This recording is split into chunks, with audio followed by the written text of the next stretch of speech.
Vigyan, where we gain knowledge. Today's session will be discussing in detail about the contribution of another famous scientist, that is Dmitry Ivanovich Mendeleev. His contributions in classifying the elements and also his periodic table, Mendeleev's periodic table. So let's get started. Dmitry Ivanovich Mendeleev, popularly known as Mendeleev, he published his work in a Russian journal in the year 1872 about his periodic table. Now, during Mendeleev's time, 63 elements were discovered. During the Newland's law of octaves, there were 56. Here there are 63 elements discovered. Now, Mendeleev also was very fascinated regarding the connection between atomic mass and the physical and chemical properties of elements. Therefore, Mendeleev also he chose atomic mass as the basis for his classification. But he did not rely entirely on atomic mass, but he gave equal weightage to physical, more importantly to the chemical properties of elements. Atomic mass, along with that the chemical properties of elements were also considered for classification. Now, how did he study the chemical properties? Mendeleev had a very ingenious idea. What did he do? Mendeleev made the elements react with hydrogen and oxygen. When elements react with hydrogen, they form hydrides. With oxygen, they form oxides. For example, say, take the case of carbon. How does carbon react with hydrogen? Carbon will react to give you CH4, which is a hydride. Similarly, carbon will react with oxygen to give you CO2. So this is in general. For example, let us say aluminium. Aluminium will react with hydrogen to give you AlH3. With oxygen, aluminium will give you Al2O3. So like this, Mendeleev studied the compounds formed of various elements with hydrogen and oxygen, and he studied their chemical formulas of different elements, the formula of their hydrides and the formula of their oxides. He wrote down the formula of all the 63 elements on sheets. For example, if you have a sticky notes, so in one sheet he had the formula of carbon, in one sticky notes he had a formula of aluminium. So 63 notes were kept, and then he stuck them on a board. Whichever elements they had the same chemical formula of hydride and oxide, he then placed them together. So in the Mendeleev's periodic table, vertical columns were called groups. In total there were 8 groups. Vertical columns were called groups and horizontal rows were called periods. There were 6 periods. When he arranged these elements according to their formula of hydrides and oxides, he also made sure that they were arranged in the increasing order of atomic mass. Atomic mass is represented by alphabet A. And when all the elements were classified, all 63 elements were placed into groups and columns, Mendeleev observed a certain pattern, certain phenomenon in this, and that phenomenon he termed it as Mendeleev's periodic law.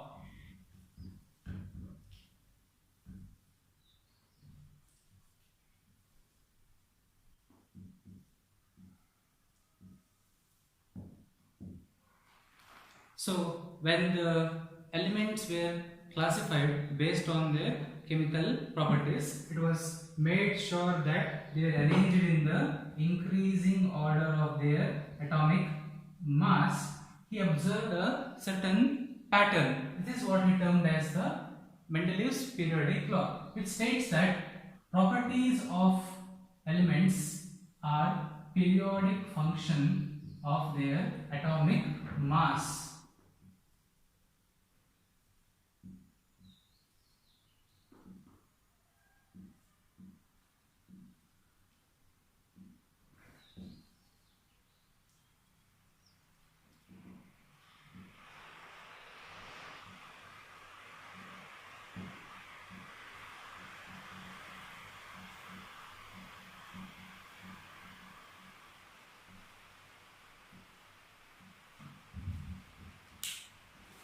Let us examine this statement. What does this statement mean? This means that when the elements are arranged in their increasing order of atomic mass, after a while we observe that elements which have same chemical properties, they belong to the same group.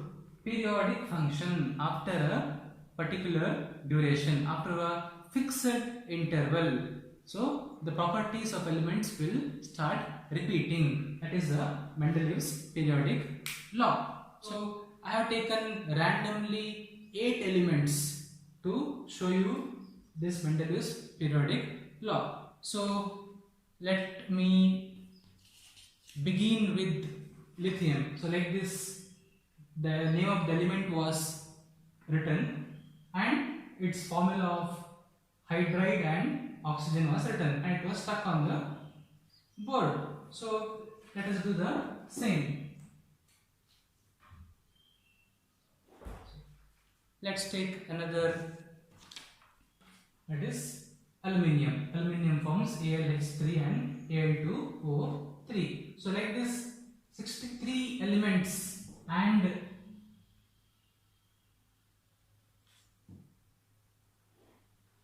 their chemical formulas of hydrides and oxides were written down on cards and pasted to form the table. So magnesium forms MgH2 and MgO. Let us take one halogen. Chlorine forms halogens with hydrogen chloride, and with oxygen it forms Cl2O7.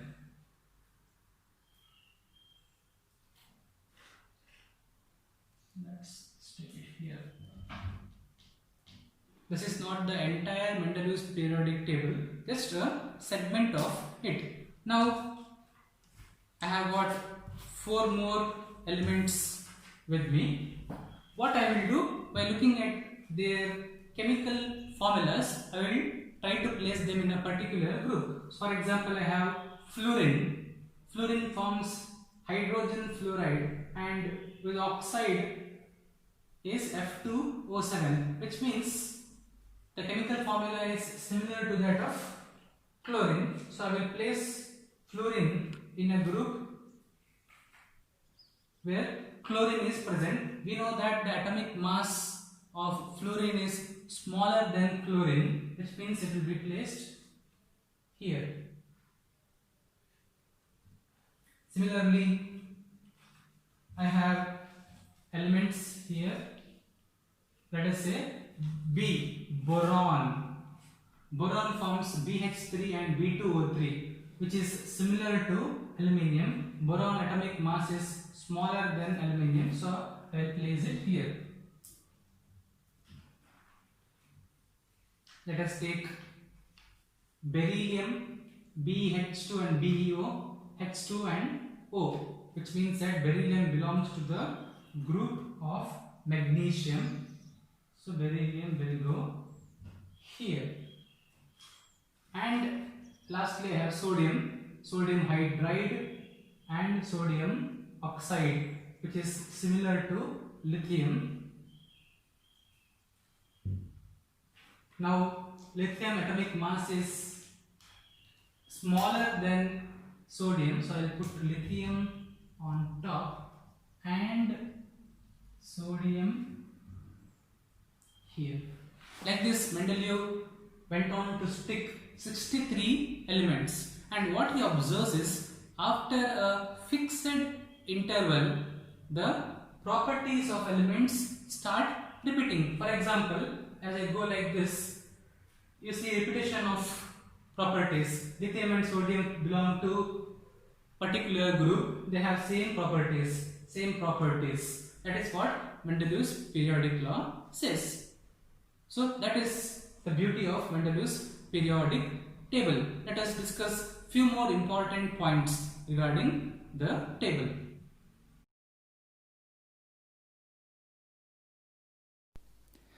This is the original Mendeleev's periodic table published in 1872. You can see there are 8 vertical columns called as groups G1 to G8.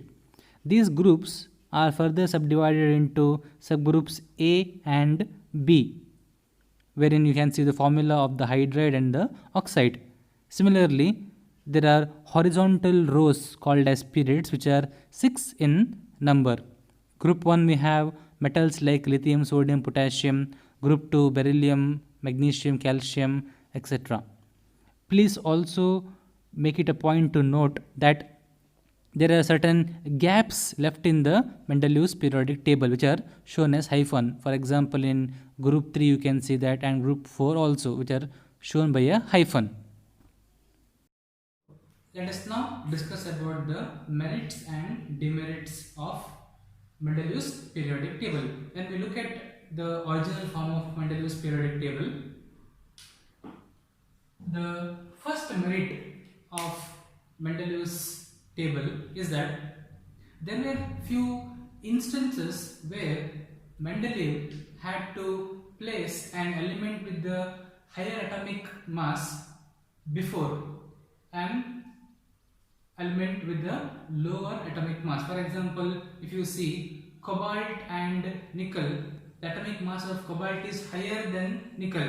If the increasing order of atomic mass is to be followed, then nickel should come first, cobalt later. But Mendeleev placed it before nickel because the physical and chemical properties of cobalt was much closer to iron than nickel.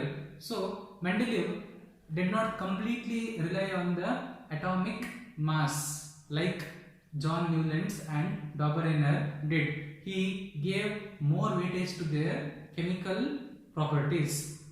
Similarly, if you look at tellurium and iodine, once again tellurium has atomic mass higher than iodine, but tellurium is placed Te before iodine. This is what we see in the current modern periodic table also. So the place similar elements together.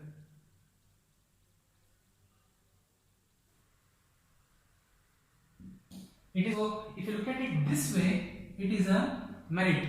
Second advantage or merit of Mendeleev's periodic table is Mendeleev left some gaps in the periodic table.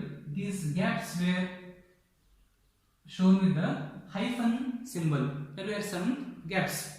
Now, these gaps should not be considered as a demerit, but Mendeleev very boldly he went on to predict that new elements will be discovered and those will exactly fit in these gaps. For instance, there was a gap left below boron, a gap below aluminium and a gap below silicon. If you look at the table, you would observe that gaps were left. Now later, when new elements were discovered, they fit exactly into these gaps. Mendeleev predicted what their atomic mass could be. That is the beauty of Mendeleev's periodic table. Now these elements, because they were not yet discovered, he named them as with the Sanskrit numeral as a prefix. So eka boron, eka aluminium, eka silicon. When the new elements were discovered later, these went on to become scandium, gallium and germanium, which exactly fit into this gaps left by Mendeleev's periodic table. Unlike John Newland says that only 56 elements are there, no more elements will be discovered. But Mendeleev knew very well that in the future, when new elements will be discovered, he had already predicted their possible atomic masses and also left gaps for them. Example, eka boron, eka aluminium, eka silicon. The third merit of Mendeleev's periodic table is that when noble gases were discovered, noble gases like helium, neon, etc., the placement of these noble gases did not disturb Mendeleev's periodic table. These gases could be separately placed in a separate new group without disturbing the order of Mendeleev's periodic table, which means that his scientific logic was very sound, because all of them, they are present in very low amount in the atmosphere and they are chemically unreactive. So they all share the same chemical properties. Therefore, all of these elements, helium, neon, argon, krypton, all noble gases, they could be placed in a separate group.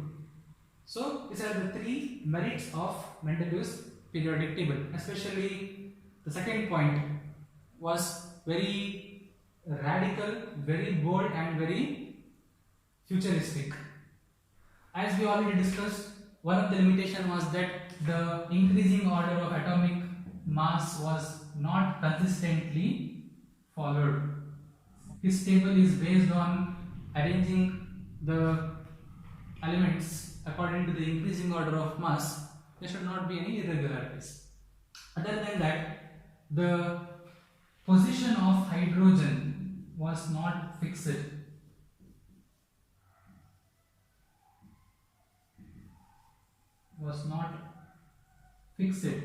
This is because hydrogen has properties similar to your group 1 elements and also to group 7 elements. In group 1 there is lithium, sodium, potassium. If you look at group 7, hydrogen has properties similar to fluorine, chlorine, etc. So therefore a fixed position was not given to hydrogen. Hydrogen can be placed either in group 1 or group 7, but it was placed in group 1 along with the metals, lithium, sodium, etc. So that is a shortcoming, a limitation of Mendeleev's periodic table. Not only that, certain similar elements were placed apart, were placed far, whereas dissimilar elements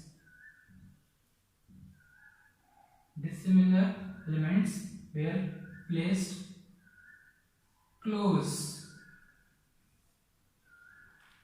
For instance, You can see that in group 2 barium mercury and in group 4 lead, they share similar properties but they are placed far apart. On the other hand, in group 1 copper, silver, gold marked in green, they are placed in group 1 with lithium, sodium, potassium, but these do not share any similarities. So last demerit is the position of isotopes. Isotopes, these are elements which have same atomic number but different atomic mass. So even the isotopes were discovered much later after Mendeleev's periodic table. When they were discovered, they could not find a place in Mendeleev's periodic table. So these are the four demerits of Mendeleev's periodic table. So with that we have discussed Dmitry Ivanovich Mendeleev. How did he classify the elements, on what basis, how does the table look like, what are his achievements and what are the shortcomings. Thank you.